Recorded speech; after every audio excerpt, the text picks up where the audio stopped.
शामी साहब, एक तरफ तो सेनेट में वो बिल पेश कर दिया गया जिसमें जजेस की तादाद को बढ़ाने की बात की गई है, और पहले वो खबरें 23 की आ रही थी, अभी कह रहे हैं जी 20 होनी चाहिए चीफ जस्टिस को हटा के, यानी कुल तादाद 21। दूसरी तरफ सर, ब्रेक पे जाने से पहले जो मैं पूछना देखिए, चाह रहा जब था। मंजूर होगा या बिल आखिरी शक्ल लेगा तो फिर देखेंगे। मैं तो पहले भी अर्ज कर चुका हूँ, मेरे ख्याल में तो आ, जजों की जो मौजूदा तादाद है ये बहुत काफ़ी है। अच्छा। हमें अपने प्रोसीजर्स को दुरुस्त करने की ज़रूरत है। हाई कोर्ट का हर मुकदमा जो है वो सुप्रीम कोर्ट पहुंच जाता है। पहले तो बड़ी मुश्किल से लीव टू अपील ग्रांट होती थी, यानी किसी मुकदमे को गोया इसकी अपील जो है काबिल समात है कि नहीं है। सही। अब अपील पे अपील चलती है, हजारों मुकदमात जो हैं 53,000 पेंडिंग रह जाते हैं। 53,000 मुकदमा जेर इल्तवा है फिर सुप्रीम सुओ कोर्ट मोटो केसेस चलते हैं। तो ये सुप्रीम कोर्ट को भी सोचना चाहिए। बाद मामला हाई कोर्ट पे खत्म हो जाने चाहिए, बात हाई कोर्ट को से आगे आने नहीं चाहिए, और बात जो है सेशन कोर्ट में खत्म हो जानी चाहिए। तो अपील पे अपील, अपील पे अपील, तो वकीलों का काम तो चलता है इससे, लेकिन लोग तो परेशान होते हैं।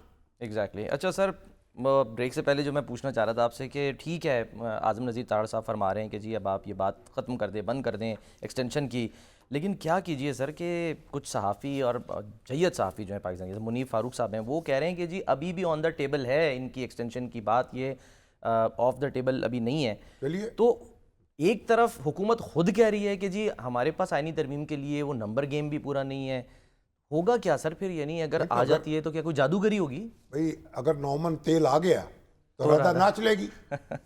अगर वो नंबर पूरे कर सके और अपने लोगों को हमवार करने में कामयाब हो गए तभी होगा ना, अगर नहीं कर सके तो नहीं होगा।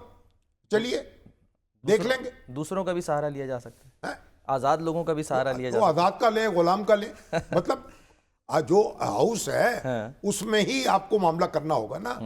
अगर आपके पास 2/3 अक्सरियत आ जाती है तो तभी तो आप ये खेल खेलेंगे, खुल खेलेंगे। बल्कि अगर नहीं होगा तो फिर तो कोई फायदा नहीं होगा। इसलिए अगर हुकूमत जो है पर्दा रखना चाहती है तो हमें भी पर्दा रहने दे फिर। अच्छा। हाँ। चले, पर्दे में रहने दो, पर्दा ना उठाओ। सर एक पर्दा उठाए, और वो एक मामला क्विकली, क्योंकि हमने प्रोग्राम के शुरू में जिक्र किया था, जो अडियाला जेल है वहाँ पर एक लड़ाई हुई कैदियों की।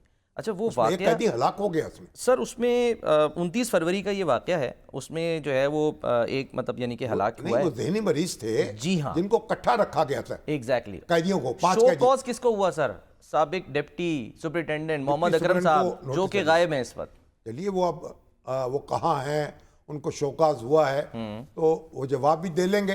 मगर इसमें इतना झगड़ा संगीन था कि उसमें एक कैदी हलाक हो गया। जी हाँ, ईंट मारी है बाकायदा, यही हाँ, है। तो बस ये ईंट कहाँ से आई, और फिर इतने कैदी जहनी मरीज जो थे इकट्ठे जगह। क्यों रखे, ये अपनी जगह एक तशवीशनाक बात है।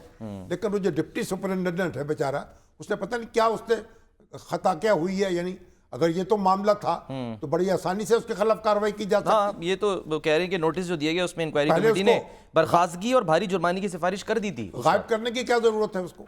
अब ये एक सवाल है सर, आप कहाँ हैं, किधर हैं? वो कार्रवाई तो मामला करें भी कानून अदालत के में। मुताबिक। यही तो मसाइल उलझाते क्यों हैं आप? जब चीजें उलझती हैं तो फिर लोग भी परेशान होते हैं, और आपके फिर लोग कहते हैं, फिर शहबाज शरीफ साहब की हुकूमत पर फिर उंगली उठाते हैं, तो फिर मुश्किल हो जाती। एग्जैक्टली।